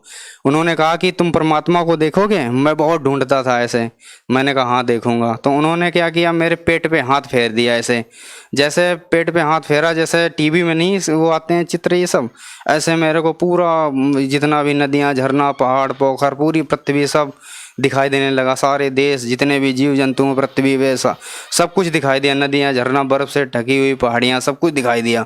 उसके बाद मैं देख रहा हूँ एक पृथ्वी से भी बढ़कर बड़ा एक सरोवर जैसा है, उसमें निर्मल जल भरा हुआ है, उसमें काले काले पक्षी हैं, वो उसमें आते हैं डुबकी लगाते हैं और सफ़ेद बन जाते हैं, और एक प्रकाश का जैसा पुंज है बहुत बड़ा और उसमें समा जाते हैं। उसके आगे मेरे को नहीं दिखाई दे रहा था। अब वो चीज़ जब हो जाती है फिर वो प्रकाश का पुंज जैसा बन के मेरे अंदर समा जाते हैं, बोलते हैं बेटा अब तू मुझे ढूंढ लेना। उन्हीं की खोज में मैं इधर उधर भटकता रहा। एक बार और क्या हुआ, मैं फिर परमात्मा ने मेरे को ऐसा कर दिया कि मेरे को अपने आप ही साखी शब्द रामायणी बीजक अनुराग सागर गीता वेद ये सारे सबका सार आने लगा, अपने आप ही मेरे को आने लगा अपने अंदर ही। मैं जो भी बोलता अपने आप ही पता नहीं कहाँ से 4-4 6-6 घंटा श्लोक बोलता रहता, वाणियाँ बोलता रहता, मेरे को खुद नहीं पता होता कि मैं क्या कह रहा हूँ। तो उसके बाद में एक दिन क्या हुआ, मैं कि उसमें खेत में 4 घंटा कबीर साहब की साखियाँ कह के आया, खेत में लेटा ही था कि तुरंत ही मेरी आंखें ऐसे खुली की खुली रह गईं। आसमान की तरफ देखा, चांदनी पूर्णिमा की रात थी, चांदनी थी पूरी और नक्षत्र जगमगा रहे थे। थोड़ी देर बाद देखा 11 बजे का टाइम था रात को कि सारे नक्षत्र चंद्रमा सब गायब हैं, कोई भी दिखाई नहीं दे रहा, चांदनी केवल दिखाई दे रही है। मैंने सोचा कि अभी ये कहाँ चले गए, अभी तो यहीं पे जगमगा रहे थे। ऐसा ही विचार कर रहा था कि मेरे अंदर आनंद आया और हमारी आंखें खुली की खुली रह गईं। अचानक ही एक किताब प्रकट होती है आसमान में सफ़ेद रंग की, और उस किताब पे जैसे हम लोग टाइपिंग करते हैं ना, वैसे ही नक्षत्र चंद्रमा तारा सब कट कट कट टाइपिंग होते हुए चले जाते हैं। फिर वो किताब जो भर जाती है वो गायब हो जाती है। उसके बाद में गुलाबी रंग का कमल निकलता है और पूरे आकाश में खिल जाता है। जब गुलाबी रंग का कमल खिल जाता है उसमें देखता हूँ कि गरीबदास जी महाराज गेरुए रंग की जो ड्रेस पहने हैं कपड़े, उसको पहन के सिरा उस पे आसन पे जैसे उसमें है और वैसे बैठे हुए हैं, आशीर्वाद ऐसे दे रहे हैं, मुस्कुरा रहे हैं और ऐसे ऐसे भाव भी मेरी तरफ कर रहे हैं। मैं उनको जानता भी नहीं था और इतना कोमल, इतना वैसा पारदर्शी शरीर जैसे कमल की पंखुड़ियों से भी हल्का आर पार दिखाई दे रहा। उनके शरीर से यानी सोने जैसी लाइट निकल रही थी पूरे शरीर से। और जैसे कहते हैं वेदों में कि उस लोग कहते हैं कि उसकी प्रतिमा कोई नहीं है, तब मेरे को परमात्मा के बारे में समझ में आया कि संसार में वास्तव में उसकी कोई प्रतिमा नहीं है, उसके जैसा कोई है ही नहीं यहाँ पे संसार में। इस प्रकार से देखा। और फिर एक बार मैं, मेरा जो दोस्त है अब भगत है वो पहले, तो मैं एक बार ऐसे ही परमात्मा का ध्यान करते करते, नाम भी नहीं लिया था उसके पहले कि ये सब घटनाएं, ऐसे ही ध्यान करते करते मेरे को एक दोस्त आया मेरा और गाड़ी में बिठा के ले गया आसमान में।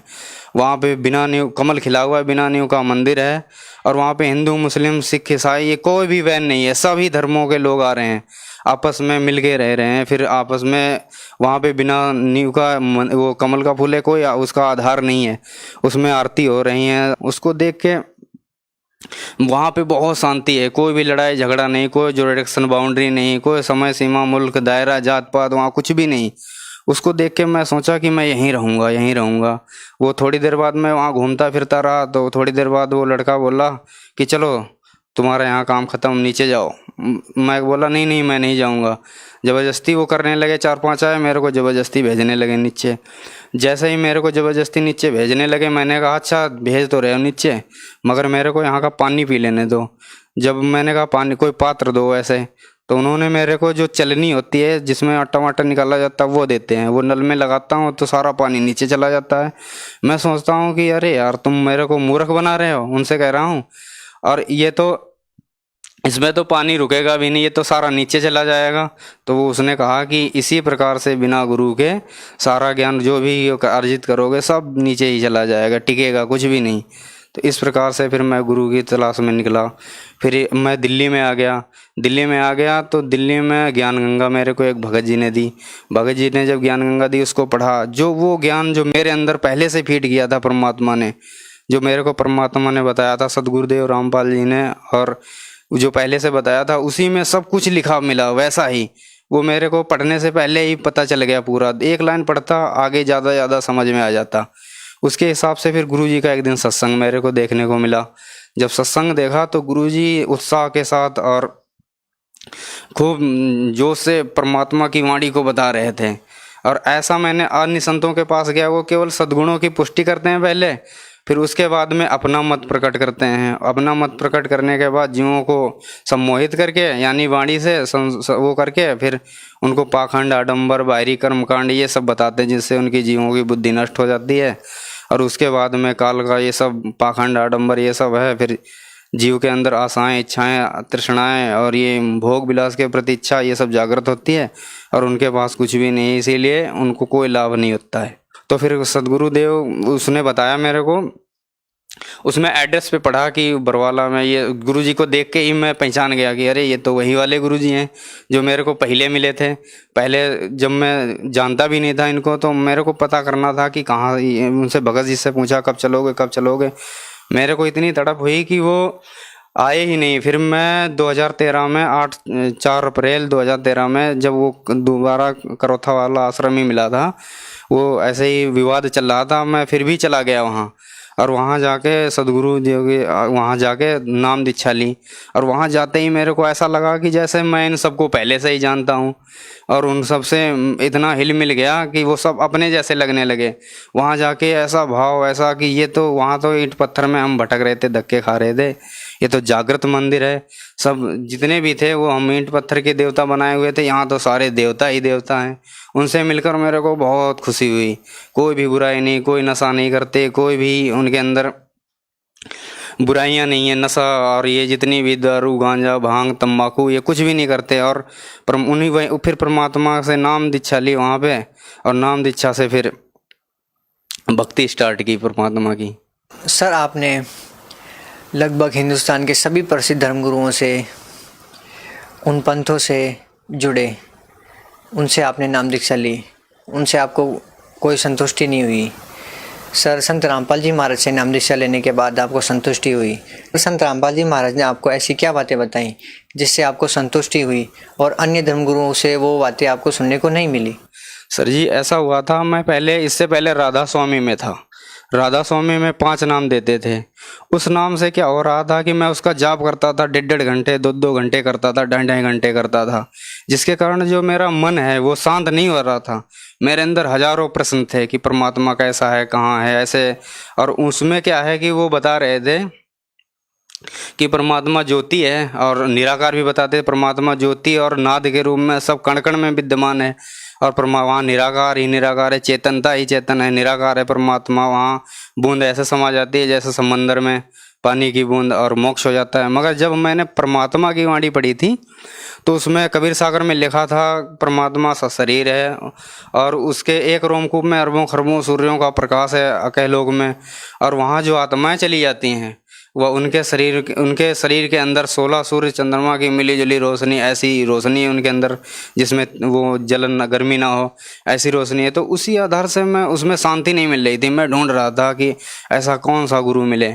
जब मैं गुरु जी के पास आया तो मेरे अंदर जो विकार थे वो धीरे धीरे 3 स्थिति में नाम देते हैं, क्योंकि संत रामपाल जी महाराज हैं, वो गीता जी में जैसे लिखा हुआ है 17वें अध्याय के 23 मंत्र में, ओम तत्सदित निर्देशाय त्रिविद्या। तो 3 विधि हैं परमात्मा को, सच्चे परमात्मा को पाने के लिए। इसी प्रकार गुरु ग्रंथ साहिब में भी लिखा हुआ है कि ओम तत्सत, गुरु ग्रंथ साहिब में लिखा हुआ है कि सच्चा सदगुरु सोई कहावे, 2 अखड़ का भेद बतावे, एक लखावे एक छुड़ावे, एक लखावे दृढ़ावे, तो निज प्राणी घर को जावे, भाग भाग 2 अक्षर भाग, होगा खसम तो लेगा राख। तो इस प्रकार से, और नानक साहब कहते हैं कि एक शब्द नानक दी मन बसिया, नानक होत निहाल, 52 अक्षर लोक तेरे सब कुछ इन्हीं माही, वो अक्षर खिन जाएंगे, वो ये अक्षर खिन जाएंगे, वो अक्षर इनमें नहीं। तो इस आधार से मैंने जब उनके पास जाकर देखा, फिर मैंने कबीर सागर भी पढ़ा था, 10 मुकामी रेखता था, कबीर साहब की वाणी थी, कर नैनो दीदार महल में प्यारा है, हो घोड़े सवार भरम से न्यारा है।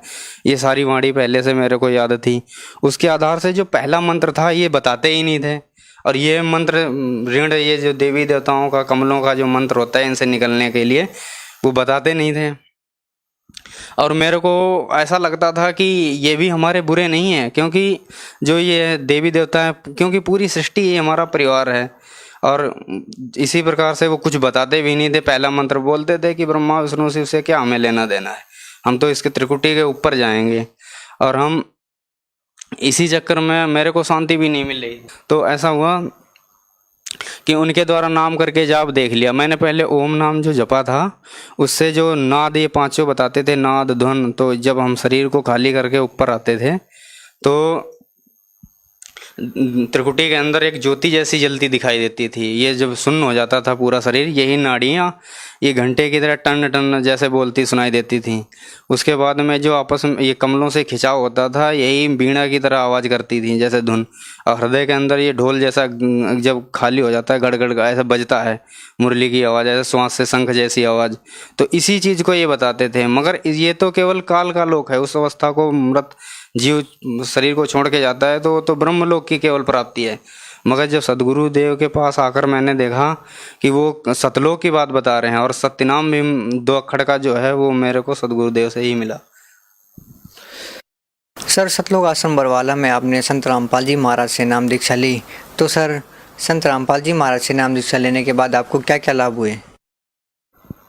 सबसे पहले तो मेरे को जो हमारे अंदर बहुत से प्रश्न रहते थे कि परमात्मा कैसा है, कहाँ मिलेगा, ऐसे वो तलाश खत्म हुई, और हमारे अंदर जो तड़प थी वो भी शांत हो गई। जो हमारा मानसिक, आध्यात्मिक, शारीरिक, भौतिक पतन हो चुका था, वो सदगुरुदेव के यहाँ आने से फिर से उत्थान चालू हुआ। और हमारी जो इंद्रियां हैं ये भी कम, मतलब हमारे परमात्मा के जाप के, जब सदगुरुदेव रामपाल जी के द्वारा सतनाम के जाप करने से जो हमारी इंद्रियां हैं, हमारी जो बुद्धि है जो बिल्कुल ख़त्म हो चुकी थी, उसमें क्या है कि परमात्मा के नाम से उस बुद्धि को निर्मल कर दिया। अब हमको कोई भी कहता है, कुछ भी कहता है, तुम्हारे गुरुजी ऐसे हैं वैसे हैं, कुछ भी ऐसे वैसे, कोई भी फर्क नहीं पड़ता है। तो संत रामपाल जी महाराज के यहाँ नाम लेने से क्या हुआ कि मेरे अंदर सभी विकार दूर हो गए। उसके बाद में मेरा सर दर्द करता था आधा, क्योंकि मैं सोचता रहता था, ऐसे ज़्यादा चिंतन करता था, इसलिए सर दर्द मेरा आधा किया करता था। सदगुरुदेव के यहाँ नाम दीक्षा लेने से वो सर दर्द भी ख़त्म हो गया। आज मेरे को 3 साल हो गया सर दर्द नहीं हुआ। उसके उपरांत एक बार क्या हुआ कि मेरे को पहला नाम लिया था, दूसरा हाजिरी लगवाने के लिए आना था। मैंने 13 ड्यूटी की थी केवल कंपनी में, और मेरे को कमरे का भी किराया देना था, वो सब देना था, रूम रेंट का ये सब। मैं घर चला गया था, दादी बीमार थी। उसके बाद मैं लौट के आया तो उसमें देखता हूँ कि मेरे पूरे महीने की सैलरी आई हुई है। तो ये सदगुरुदेव की कृपा से मेरे को लाभ मिला। और उसके बाद में जो भी बरवाला कांड में जो मैं अंदर गया, जेल में भी चला गया गुरुजी के वहाँ पे, तो वहाँ भी मेरे को बहुत ऐसे लाभ हुए कि वहाँ जाने से मेरे अंदर दृढ़ता आ गई। दृढ़ता आने से क्या हुआ है कि अब मेरे को कोई भी कुछ भी कहे, मेरे को ये पक्का पता चल चुका है। जैसे गीता जी के 17वें अध्याय के मंत्र नंबर 29 में कहा है कि जरा मरण मोक्षाय माम आश्रिते यतन्ति ते तत् ब्रह्म विदु अखिलम च अध्यात्म कर्मम। तो परमात्मा ने भी कहा है कि वो सारी इच्छाएं, जो आशाएं, तृष्णाएं, कामनाएं थीं, वो सारी खत्म हो गई अंदर जाके। और मुझे ये भी पता चल गया कि कौन अपना है कौन पराया है। कोई भी मेरे से मिलने नहीं आया, इतने नाते रिश्तेदार सब ने साथ छोड़ दिया। अब मेरे को कोई भी अपना नहीं दिखाई देता है। अब मेरे को सदगुरु के अलावा कोई भी अपना नहीं दिखाई देता है। सर, बरवाला की घटना के दौरान आप जेल में रह के आए हैं। सर, संत रामपाल जी महाराज में आप अभी भी विश्वास वैसा ही रखते हैं जैसे पहले रखते थे? हाँ जी, बिल्कुल। मैं अब उससे भी ज़्यादा विश्वास रखने लगा हूँ। पहले तो हो सकता कहने से मैं डगमग भी हो जाता दूसरे से।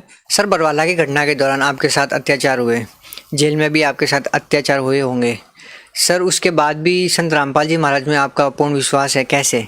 ये ऐसा है कि संत रामपाल जी महाराज हैं जो वो शास्त्रों के अनुसार से भक्ति बताते हैं, और हमने सारे प्रमाणों को, हम आज शिक्षित हैं, सब शास्त्रों को पढ़ के उनके चरणों में, उनके शरण में गए थे, उनसे नाम दीक्षा ली, और इसी आधार से सब एक एक पॉइंट को बताने के लिए एक पॉइंट बताते हैं गुरुजी, 6 प्रमाण देते हैं। एक सत्संग एक बात बोलते हैं उसके लिए 6 प्रमाण देते हैं, जिसके कारण गुरुजी ने क्या किया है कि सारे प्रमाणों को, शास्त्रों को खोल के हमारे सामने रख दिया। अब सारे ज्ञानी बना दिया गुरुजी ने।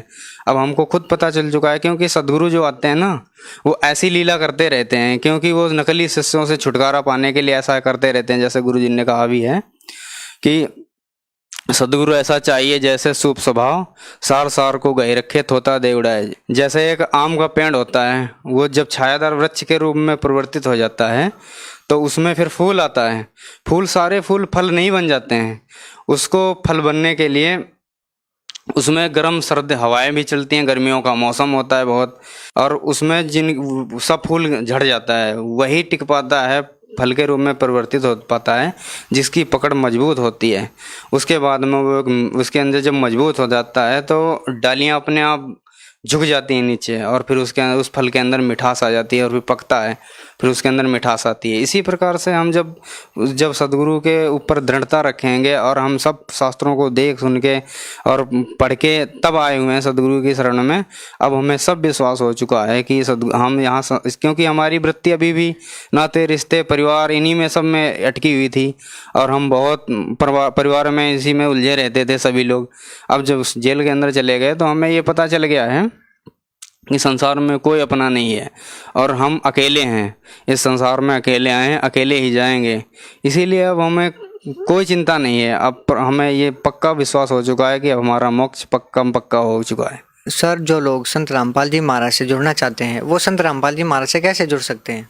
अब साधना चैनल पे सदगुरु रामपाल जी का सत्संग आता है 7:40 से 8:40 तक, उस पर आता है। उसमें जो अंडरलाइन नीचे लिखा हुआ आता है, उसको जो उनसे जुड़ना चाहते हैं वो अपने उसमें नोट करें, और उनके जगह जगह पे वो ब्रांचें खुल चुकी हैं, जगह जगह पे अपने नज़दीकी उस भगत से संपर्क करके और वहाँ पे जाएं, और नाम दीक्षा लेके अपना मनुष्य जीवन का प्रथम जो उद्देश्य है वो कल्याण करवाएं अपना मानव जीवन का, और सत्यलोक में चलें भक्ति करके। सर उन श्रद्धालुओं को नाम दीक्षा तो मिल जाएगी, लेकिन सर संत रामपाल जी महाराज का आशीर्वाद कैसे मिलेगा? सर संत रामपाल जी महाराज के आशीर्वाद से तो ठीक होते हैं, तो क्या सर संत रामपाल जी महाराज की नाम दीक्षा से भी श्रद्धालु ठीक होते हैं? ऐसा है, जो नाम है ना वो सदगुरु देव जी का जो नूरी शरीर जो गुरु होता है वो कोई शरीर नहीं होता है, गुरु शब्द होता है। तो इस प्रकार से जो परमात्मा है, जैसा नहीं शब्द रूप में सारी जगह में है परमात्मा, जो सदगुरु देव हैं वो हर जगह पे हैं जी, ऐसी कोई भी जगह नहीं है जहाँ वो नहीं है। इसलिए इस चीज़ की ना चिंता करके नाम लें, उन्हीं के द्वारा बताए हुए मार्ग उन्होंने ही आदेश दे रखा है, और उनका आशीर्वाद सबके साथ में है, और वहाँ पे नाम जाके उनको वो सारे लाभ मिलेंगे जो पहले मिलते थे, जिनके द्वारा वो शब्द रूप में सब जगह विराजमान है, सर्वत्र वो हैं वहाँ पे, क्योंकि परमात्मा शब्द स्वरूप ही है। सर संत रामपाल जी महाराज किस धर्म को श्रेष्ठ मानते हैं? सर हिंदू धर्म को, मुस्लिम धर्म को, सिख या ईसाई धर्म को? सर संत रामपाल जी महाराज समाज को किस धर्म की ओर लेके जाना चाहते हैं? सर इसमें यह है कि हमारे गुरुदेव जी ये बताते हैं कि हम हिंदू, मुस्लिम, सिख, ईसाई, बौद्ध, जैन, संगम, जेवड़ा, दरवेश, ब्राह्मण होने से पहले हम एक इंसान भी हैं। तो उन सब चीज़ें तो बाद में आती हैं। हमारे गुरु जी कहते हैं जीव हमारी जाति है, मानव धर्म हमारा, हिंदू, मुस्लिम, सिख, ईसाई धर्म नहीं कोई न्यारा। वो सच्चे मानवता की, सच्चे समाज की नींव रखना चाहते हैं, और वो समाज से बुराइयों को दूर करना चाहते हैं। सभी के अंदर सोए हुए देव तत्व को जगाने के लिए वो आए हुए हैं, और ऐसा वो कर भी रहे हैं।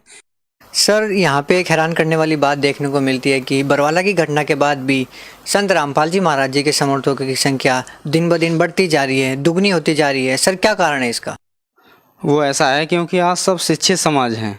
अब हम लोगों का ध्यान बांटने, पब्लिक का ध्यान बांटने के लिए लोगों ने मीडिया के द्वारा ऐसा वैसा है, वहाँ फलाना धमाका, वहाँ कुछ भी नहीं मिला, और जनता को बरगलाया, मगर आज सभी लोग पढ़े लिखे हैं और उन्होंने उनके सत्संग भी सभी ने सुन रखा है, एक ना एक दूसरे से सभी जुड़े हुए हैं।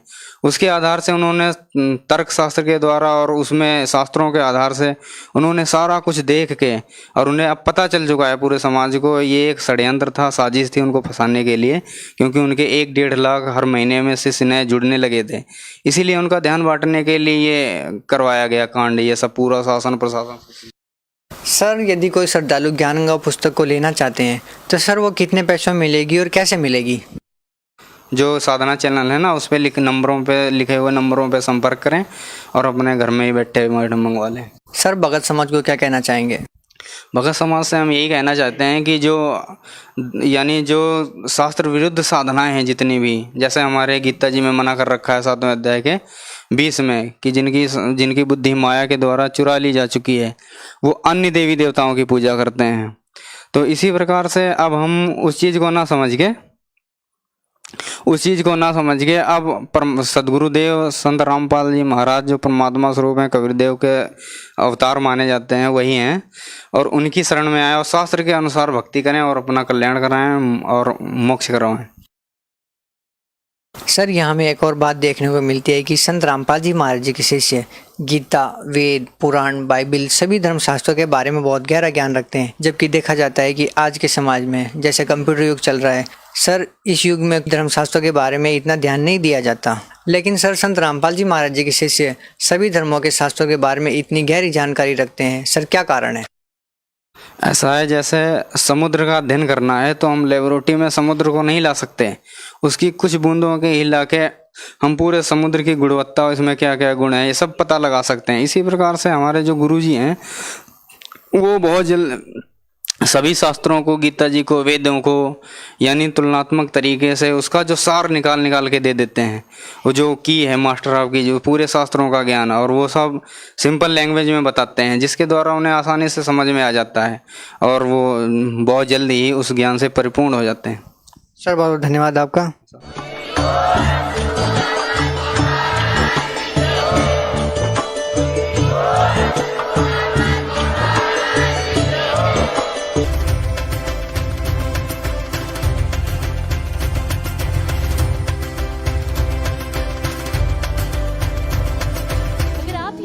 YouTube पर देख रहे हैं तो हमारे चैनल को सब्सक्राइब करें और बेल आइकन को दबाना ना भूलें। अगर आप Facebook पर ये वीडियो देख रहे हैं तो हमारे पेज को लाइक करें।